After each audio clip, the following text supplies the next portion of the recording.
नमस्ते विद्यार्थी मित्रों, कक्षा 12वीं हिंदी में विकार भारद्वाज पाठ्य पुस्तक का तीसरा पाठ अतीत में दबे पांव, जिसके लेखक हैं उन्थाली।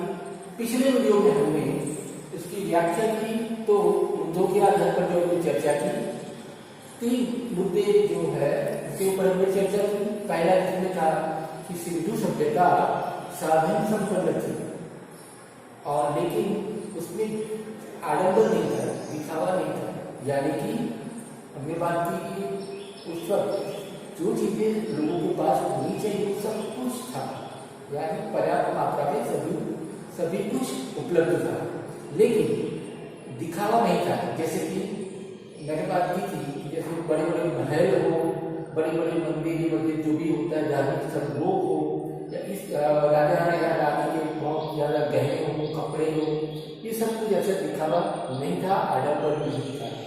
दूसरा मुद्दा हमने देखा था कि सिंधु सभ्यता समाज पोषित थी, उसका सौंदर्य जो था वो समाज पोषित था, न कि राजपोषित या धर्म पोषित था।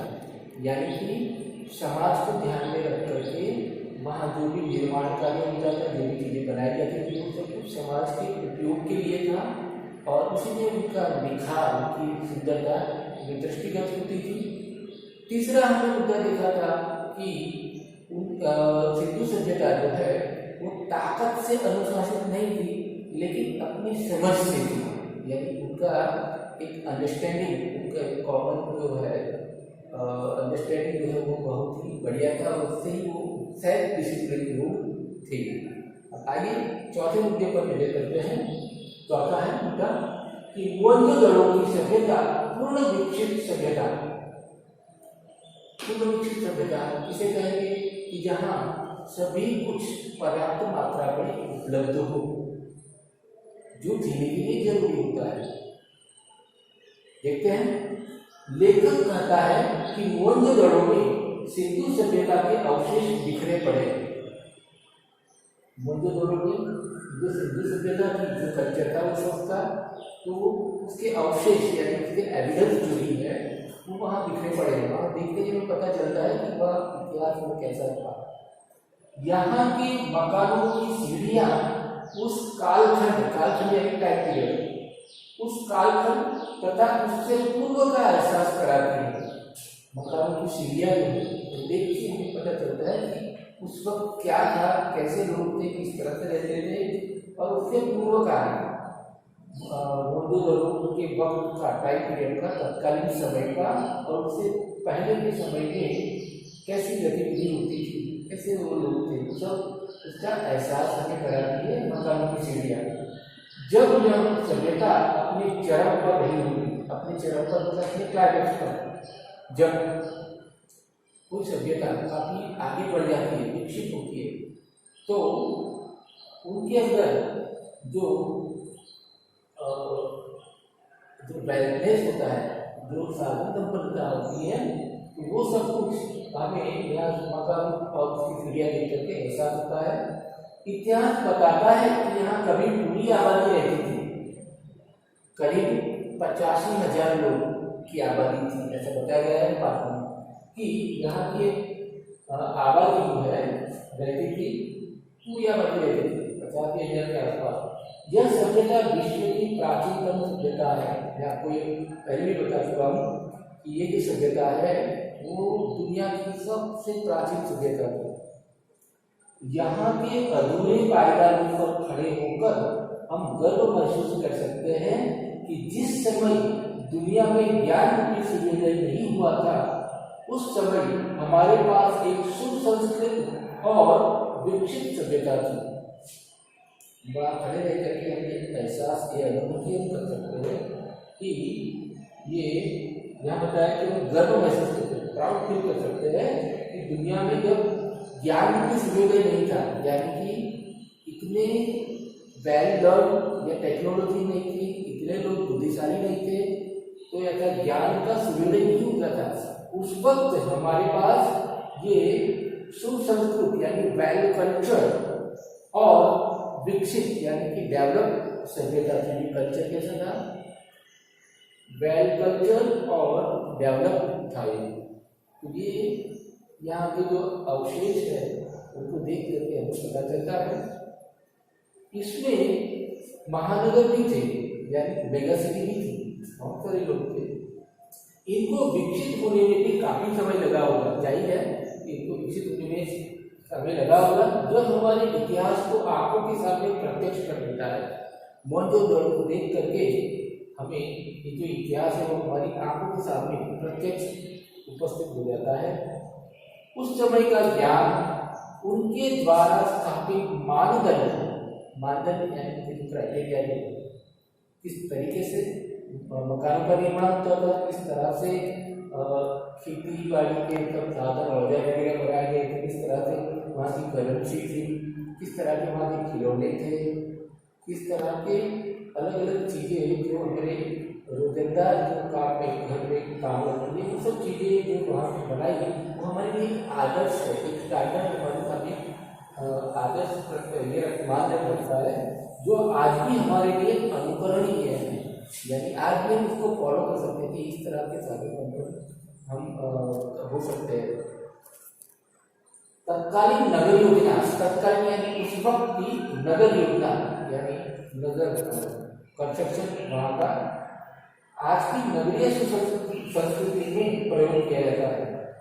उस वक्त का जो नगर योजना जो थी उसको आज भी फॉलो किया जाता है।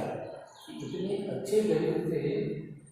अच्छे तरीके से ये बनाया गया कि सब आज उनको फॉलो करते हैं बनाने वाले।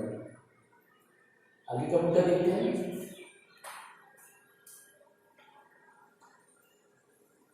ये सबसे अहम मुद्दा है पूरे पाठ में कि ये सिंधु घाटी सभ्यता जो है ना वो एक आदर्श जल संस्कृति बताया गया है, एक आदर्श नमूना जो है कि किस तरह से पानी का वहाँ पर संग्रह किया जाता है और किस तरह से सिंधु नदी से पानी नगर में ना आ जाए इसके लिए किस तरह की व्यवस्था थी। तो ये पानी के लिए अभी हम कोई मकान ले जाए तो पहले देखते हैं कि पानी की व्यवस्था कैसी है। पानी घर में आता तो नहीं है, जब पीने का पानी आता है घर में घरेलू प्रयोग के लिए घर पानी पर्याप्त मात्रा में होता है कि नहीं, तो पानी की जो है जो उपयोग हमें करना है तो उसकी अच्छे से सब संभाल रखी जाती है। तो ये पूरे सिंधु सभ्यता की बात करें तो उसमें पानी का अच्छे से ख्याल रखा गया है कि पानी किस तरह से बाहर का पानी अंदर ना आए, अंदर का पानी बाहर ना जाए तो प्रॉपर तरीके से जाए। वो सब कुछ अच्छे से सोच समझ करके नगर योजना का आयोजन किया गया था। देखते हैं, यह बिल्कुल सत्य है कि नदी, कुएं, स्नानागार और बेजोड़ निकासी व्यवस्था सिंधु घाटी की विशेष पहचान रही है। सिंधु घाटी की विशेष पहचान क्या है? यहाँ की नदियाँ, कुएं किस तरह से बनाए गए हैं? कुएं इस तरह से बनाए गए कि पानी जो है अंदर का जमीन में ना चला जाए, इसलिए चिरोड़ी से इसको लिपा गया है। तो कुएं, स्नानागार यानी स्विमिंग पूल वो भी बहुत अच्छे तरीके से बनाए और बेजोड़ निकासी व्यवस्था, अगर पानी बहुत बारिश होती है तो पानी अंदर जल भराव ना हो जाए तो पानी को निकालने के लिए ताकि बाढ़ ना आए नगर में, तो उसके लिए बेजोड़ रहनी चाहिए, यूनिक निकासी व्यवस्था है, पानी को बाहर निकालने की व्यवस्था। ये क्या है? सिंधु सभ्यता की एक विशेष पहचान रही है। लेखक अंत में पाठकों से यह प्रश्न पूछता है कि क्या हम सिंधु घाटी सभ्यता को जल संस्कृति कह सकते हैं? तो मैं नहीं कहूँगा कि उस सभ्यता की नकल ही हमने की है। अभी जो भी कंस्ट्रक्शन हो रहे हैं पानी के किस तरह से निकाला गया है तो हम नकल कर रहे हैं उस सभ्यता का कोई मुकाबला नहीं, यानी यूनिक है। आज चंडीगढ़, ब्राजीलिया और इस्लामाबाद की नगर योजना पर सिंधु सभ्यता का प्रभाव दिखाई देता है, लेकिन यह प्रभाव गहरा नहीं है। कॉपी तो कर सकते हैं लेकिन इसी तरह के चिंतन से जो किया गया था वो नहीं हो सकता। सिंधु घाटी के लोगों ने अपनी समझ और दूरदर्शिता का परिचय दिया है। दूरदर्शिता, समझ, अंडरस्टैंडिंग, और दूरदर्शिता मतलब उनका विजन, लंबे अरसे तक आने वाले सालों में, आने वाली सदियों में वहाँ किस तरह से सब रहना चाहिए, क्या कौन सी ऐसी चीज़ होगी, यानी बस्ती ज़्यादा हो गई तो या कुछ मकान ज़्यादा बन गए तो क्या फिर हालात होगी। तो पहले से दूरदर्शिता, दूर का सब ध्यान में रख करके सोच करके यहाँ सब बनाया गया है। जबकि इन शहरों में समझ तो दिखाई देती है, अभी जो इस्लामाबाद वगैरह जगह है वहाँ पर ये उनको ध्यान में रख करके बनाया गया, कॉपी की गई नगर रचना बनाने में, लेकिन समझ तो दिखाई देती है लेकिन दूरदर्शिता नहीं। जैसे कि हम देखते हैं आजकल थोड़ी बहुत ज़्यादा बारिश हो गई तो पानी जमा हो जाता है हर जगह पर, बाहर निकलना मुश्किल हो जाता है, तो बाढ़ आ जाती है। इसलिए सिंधु घाटी की सभ्यता नव्य संस्कृति के लिए एक आदर्श है, एक नव्य यानी नई संस्कृति के लिए एक आदर्श है, एक सैंपल है, एक नमूना है कि इस तरह से बेजोड़ निकासी व्यवस्था पानी की है और नदी पूरे स्नानागार इस तरह से बनाए गए हैं। तो इन सबको ध्यान में रख करके हम कह सकते हैं सिंधु घाटी सभ्यता जो है वो एक आदर्श जल संस्कृति है। चलो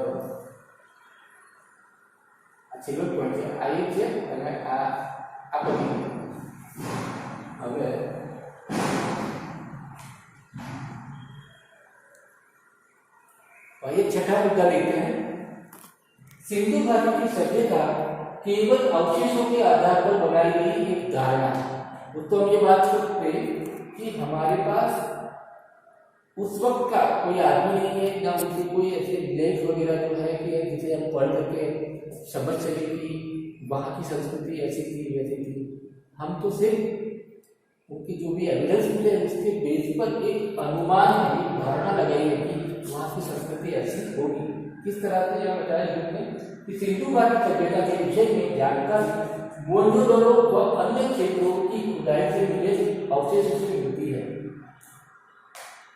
किससे मिलती है? अवशेषों से। वहाँ के जो एविडेंस जो हमको मिले हैं उसके आधार पर हमने ये अनुमान लगाया है सिंधु सभ्यता का। यहाँ नगर योजना, मकान, खेती, कला आदि के अवशेष मिले हैं। इनके आधार पर ही एक धारणा बनाई गई है कि यह सभ्यता अत्यंत विकसित थी, यानी जिन्हें ये सभी चीजें उसके पास अवेलेबल थी। अनुमान लगाए गए कि यहाँ की नगर योजना आज की शहरी योजना से अधिक विकसित थी। आज का मॉडर्न टाइप का भी जो विकास है, डेवलपमेंट है, उससे भी काफी आगे बढ़कर था। अनुमान लगाए गए कि यहाँ की नगर योजना आज की शहरी योजना से अधिक विकसित थी। यहाँ पर मरुभूमि नहीं थी, यानी रेगिस्तान नहीं था। कृषि उन्नत दशा में थी, यानी वहाँ की जो एग्रीकल्चर जो है, खेती बाड़ी बहुत ही डेवलप थी, उन्नत दशा में थी। पशुपालन व व्यापार भी विकसित था। यहाँ जो साधन वगैरह मिले उसके आधार पर लगता है कि वहाँ पशुपालन और व्यापार भी विकसित था। समाज के दो वर्ग, उच्च वर्ग और निम्न वर्ग को की परिकल्पना की गई। वस्तुतः ये सब अनुमान है। वहाँ के घरों को देख करके लगता है कि ये बड़ा घर है तो ये उच्च वर्ग का होगा और छोटे छोटे जो घर है वो शायद उनके मजदूरों की होगी। इस तरह से उच्च वर्ग और निम्न वर्ग का भी एक अनुमान लगाया गया है। ये सब अवशेषों के आधार पर बनाई गई धारणा है। तो इस तरह से सिंधु सभ्यता एक अवशेषों के आधार पर बनी हुई एक धारणा है, एजम्पशन है, अनुमान है। आगे आखिर में लेखक ने यह कहा है कि मोहनजोदड़ो के बारे में बनी अवधारणा के विषय में मेरा मत निम्नलिखित है। लेखक ने अपना मत यहाँ जारी किया है। पहला कि इस क्षेत्र में जो लिपि मिली है, जो स्क्रिप्ट मिली है, जो लिखावट मिली है, वह चित्रलिपि है। कहती है चित्रलिपि, लिखा नहीं गया, चित्रों के आधार पर वहाँ कुछ लिखा गया है, बताया गया है। हमने आज तक पढ़ा नहीं जा सका, इसे आज तक पढ़ा नहीं जा सका चित्रलिपि क्या कहना चाहती है। अतः यह लिपि अपने में रहस्य छिपाए हुए है। चित्रलिपि जो भी अवेलेबल है वो काफी रहस्य को छिपाए हुए है, हमें पता नहीं चलता है साफ साफ। दूसरा है लिखित पढ़े न जाने पर अवशेष की किसी सभ्यता और संस्कृति के बारे में बताते हैं। इतनी पुरानी सभ्यता के तमाम चीजें सुरक्षित नहीं रह सकती। इस क्षेत्र की जलवायु व मजबूत निर्माण शैली के कारण काफी अवशेष मिले हैं। उन्हीं के आधार पर सभ्यता और संस्कृति की परिकल्पना की गई है। यहाँ जो भी अवशेष मिले हैं उसका नहीं है, कुछ अवशेष ऐसे भी होंगे जो खत्म होने शुरू हो। तो इसलिए ये बताया गया है कि एक अवधारणा है औषधों के आधार पर और तो दोस्तों इसके साथ ये आज का वीडियो और आज के वीडियो में हमने देखा 6 मुद्दों के आधार पर पूरे पाठ की चर्चा की। दोस्तों आपसे एक रिक्वेस्ट है कि आप फिर अपने विचार मात्र पाठक पुस्तक से ये चैप्टर पढ़ लेना और उसके बाद नेक्स्ट वीडियो में हम उसको प्रश्नों पर चर्चा करेंगे। धन्यवाद।